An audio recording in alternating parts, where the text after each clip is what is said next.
में वही सदा इदन्तु नर्मदाष्टकं त्रिकालमेव ये सदा तो नर्मदाष्टकं त्रिकालमेव ये सदा इदन्तु नर्मदाष्टकं त्रिकालमेव ये सदा पठन्ति ते निरन्तरं न यान्ति दुर्गतिं सदा पठन्ति ते निरन्तरं न यान्ति दुर्गतिं सदा सुलभ्यते दुर्लभं महेशधाम गौरवं सुलभ्यते दुर्लभं महेशधाम गौरवं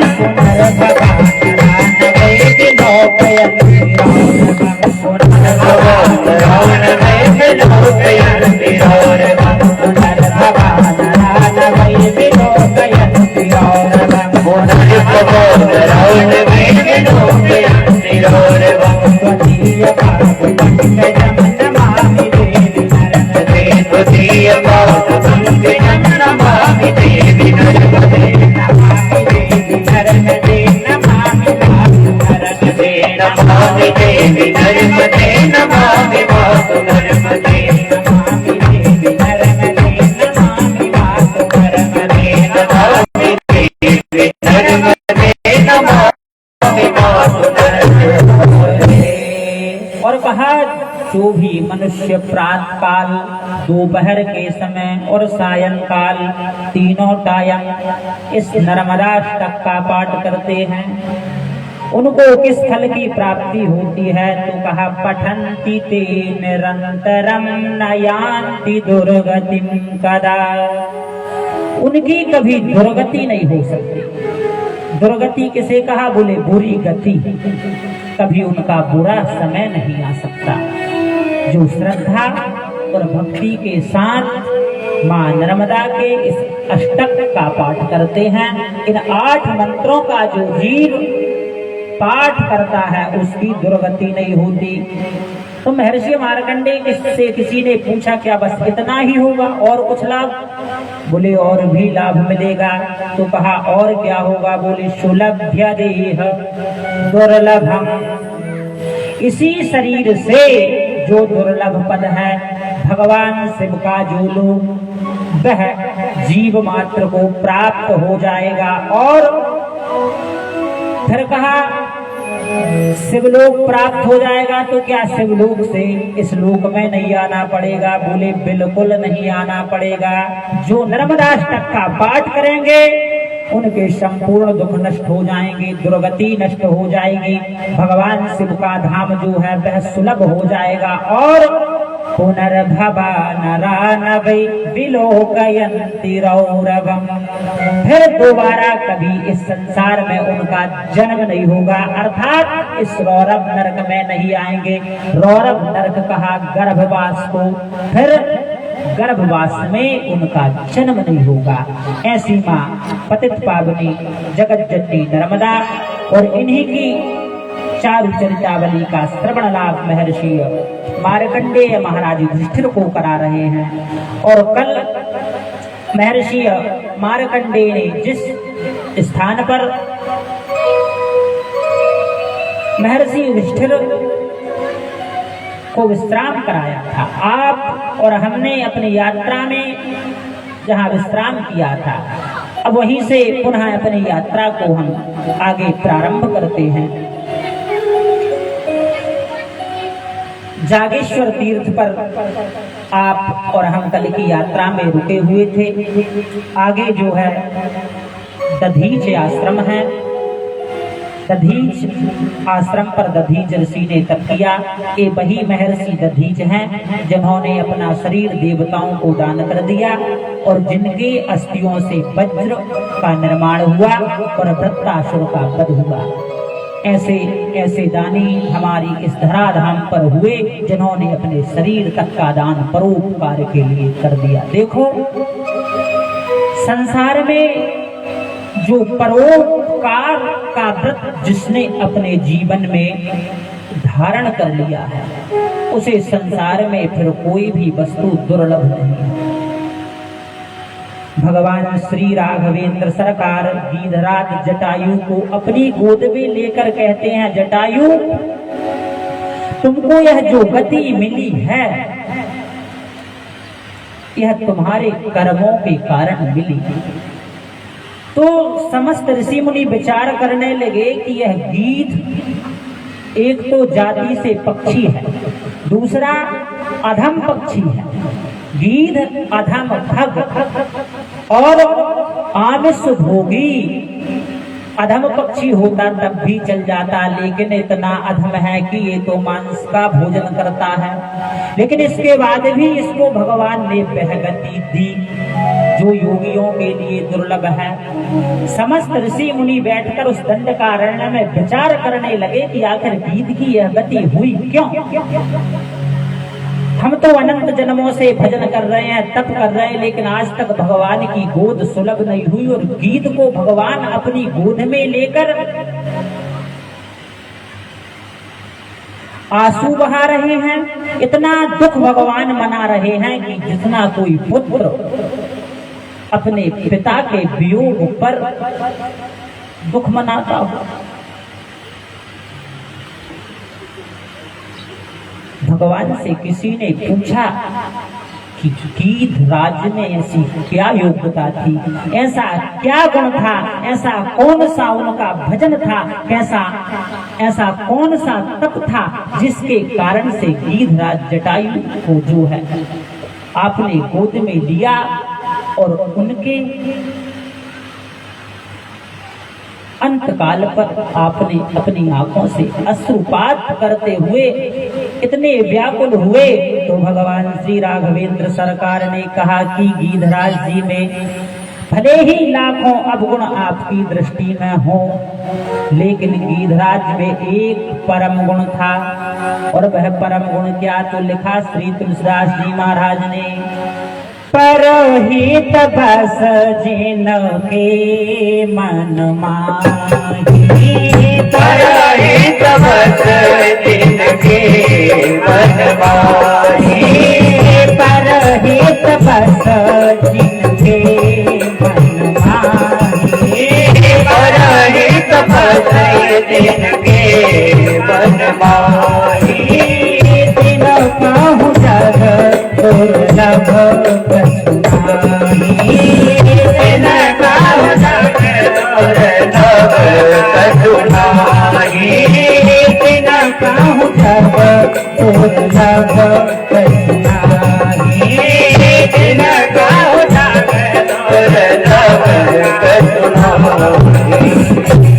भगवान ने कहा पर हित बस जिनके मन माही, जिसके हृदय में दूसरे का हित बसता हो कि भले चाहे मेरा नुकसान हो जाए, लेकिन पड़ोसी का नुकसान नहीं होना चाहिए। आप विचार करें, आप में से और हम में से कितनों के हृदय में दूसरे का हित बसता है? सच्ची बात बताना। हम और आप दूसरे के हित को देख नहीं सकते, सहन नहीं कर सकते, और फिर सोचते हैं कि हमारा कल्याण हो, हमारा हित हो। तो यह होने वाला संभव नहीं। यदि अपना हित चाहते हो, अपना कल्याण चाहते हो कि संसार में मेरा कभी अहित ना हो, तो दूसरे का भला सोचना शुरू कर दो। करने की आवश्यकता नहीं है, सिर्फ सोचना ही शुरू कर दो।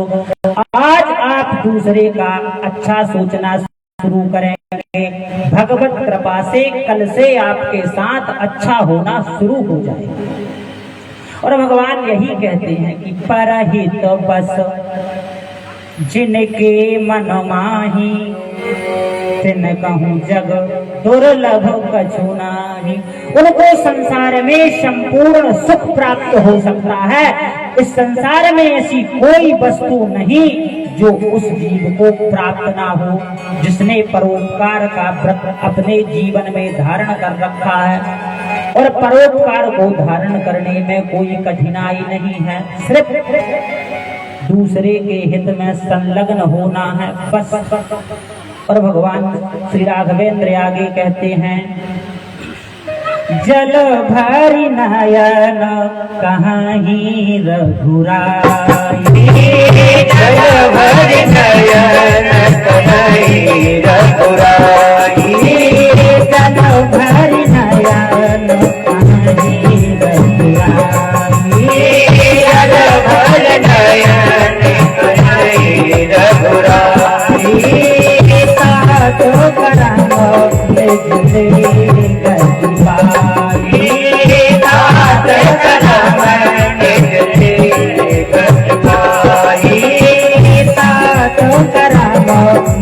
दे कसी भाई, सात जन्म तिज दे कसी भाई। जल भरी नयन, भगवान ने अपने नेत्रों के जल भर कर कहा, हे गीधराज, हे जटायु जी, जो गति आपको मिल रही है, मेरी सामर्थ्य नहीं कि मैं आपको वह गति दे सकूं।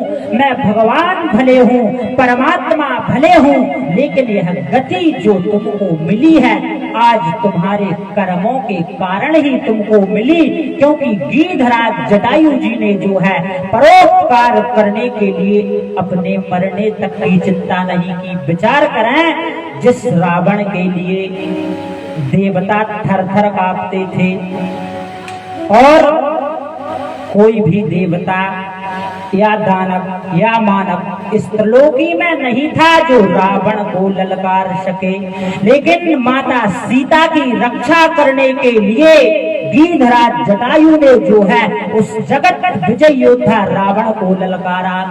और रावण से कोई उन्होंने ऐसा नहीं कहा कि श्रीमान रुकिए या भाई साहब रुकिए, रावण को उसी प्रकार गीधराज जटायु ललकारते हैं जिस प्रकार एक दुष्ट को ललकारना चाहिए। गीधराज जटायु ने कहा, रे रे दुष्ट ठाड़ की न हो, रे रे दोस्त ठाड़ की न हो, रे रे दुष्ट ठाड़ की न हो,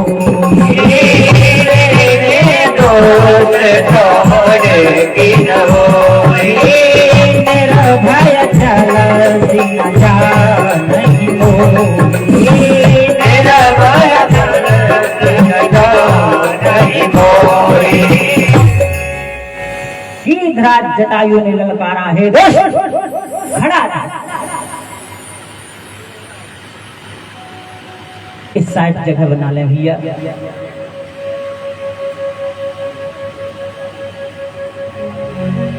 जिस प्रकार एक दुष्ट को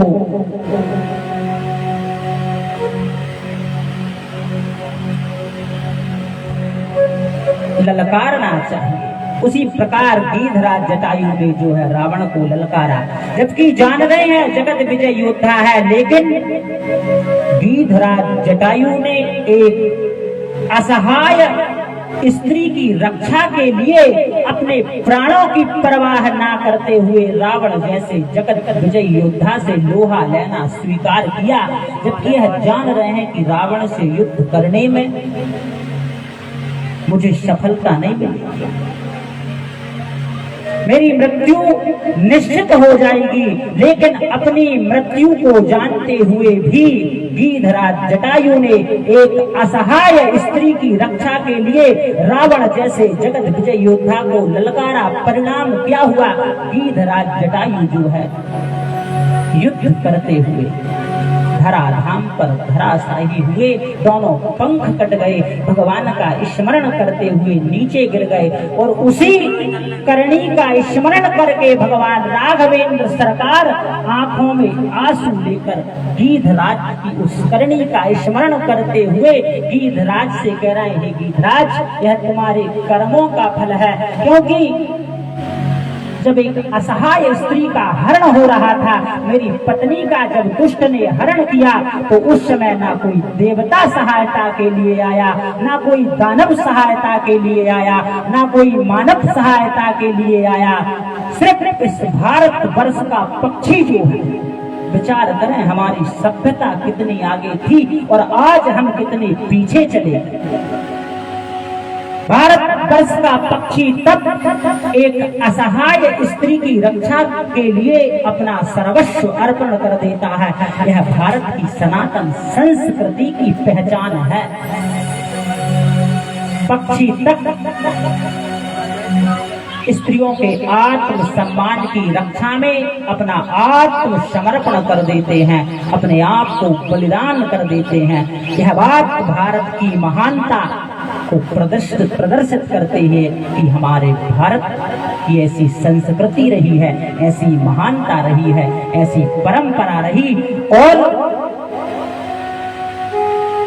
आज विचार करें कि हम और आप कहाँ जा रहे हैं।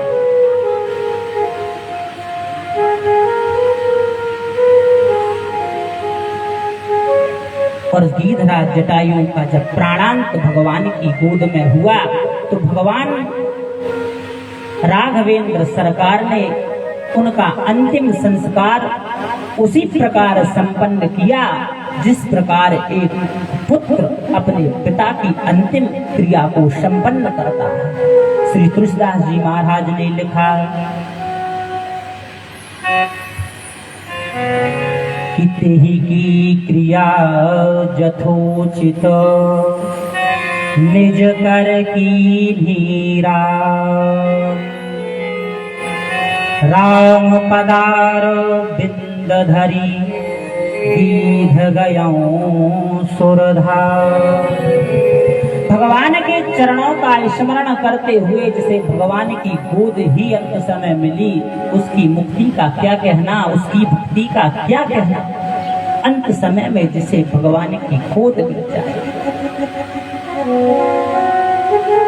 इसी भाव को हृदय में धारण करते हुए किसी भक्त ने लिखा न जाने कौन से गुण पर दया निधि बीज जाते हैं। न जाने कौन से गुण पर दया निधि बीज जाते हैं। न जाने कौन से गुण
पर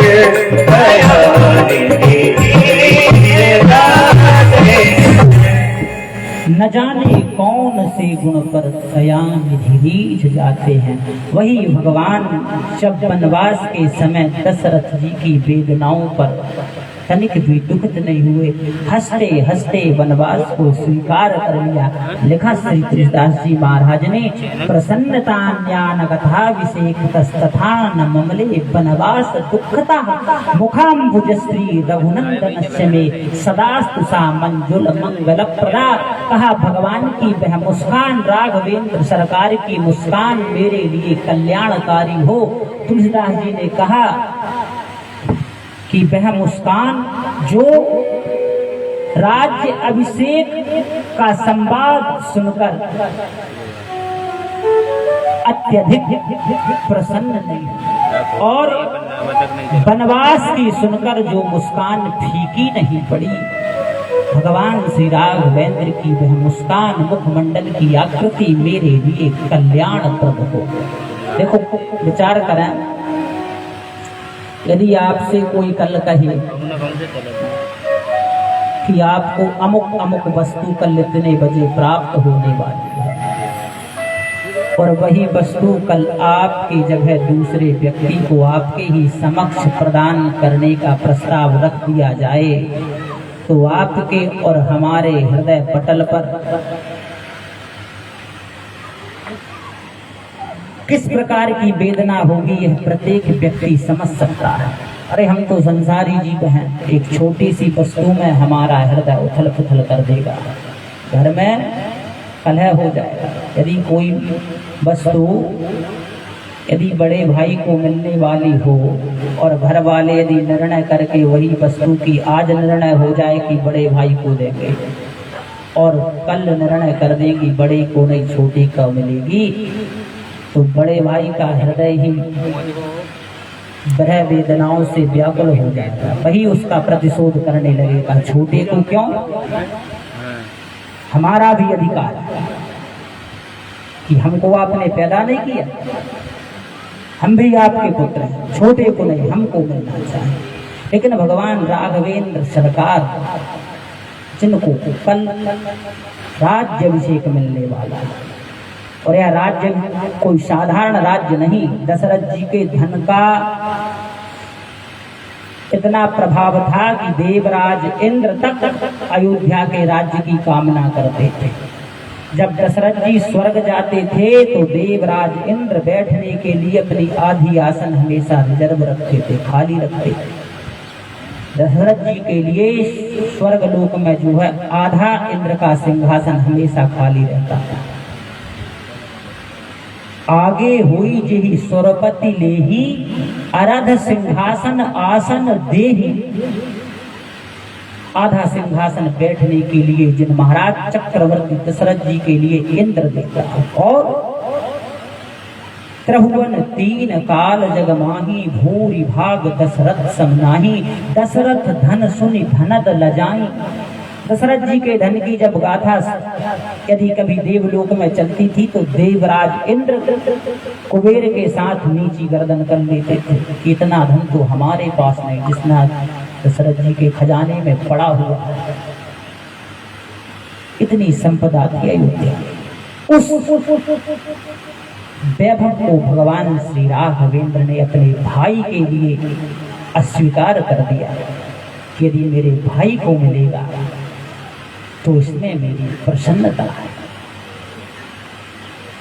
और प्रसन्न चित्त होकर माता कौशल्या के पास जब गए तो हाथ जोड़कर कहा, माँ पता है आज मुझे पिताजी ने कौन सा राज दिया? कहा बेटा कौन सा राज दिया? बोले बड़ा राज्य दिया है। तो कहा बड़ा राज्य का मतलब? बोले माँ एक बात बताओ कि संसार में जंगल अधिक हैं कि भूमि अधिक है? अब माता सहजता में इस बात को नहीं समझ पाई। कहा बेटा जंगल अधिक हैं, भूभाग कम है। तो कहा पिताजी ने मैं बड़ा हूं ना इसलिए मुझे बड़ा भूभाग दिया है, अर्थात जंगल का राजा मुझे दिया है। पिता दीन मुहि कानन राज्य और भरत के लिए अयोध्या का राज्य दिया।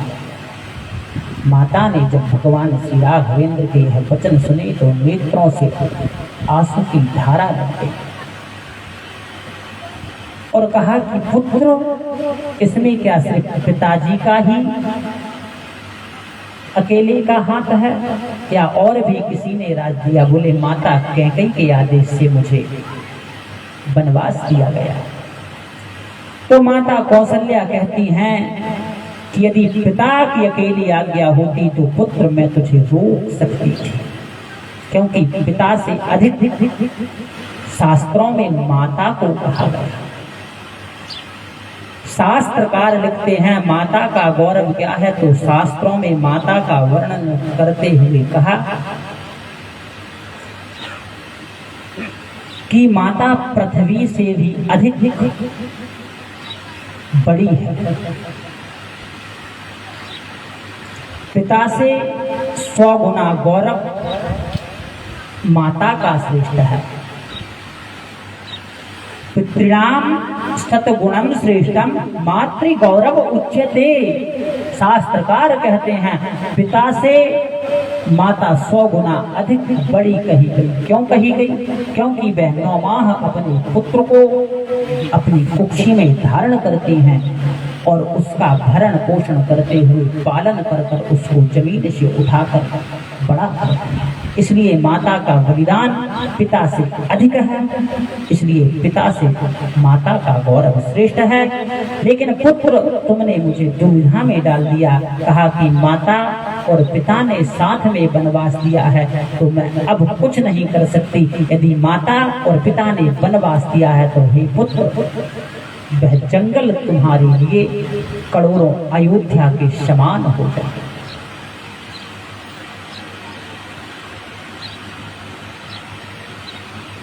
वह जंगल तुम्हारे लिए करोड़ों अयोध्या के समान हो, ऐसा माता ने आशीर्वाद दिया। तो कहने का तात्पर्य यह है सज्जनों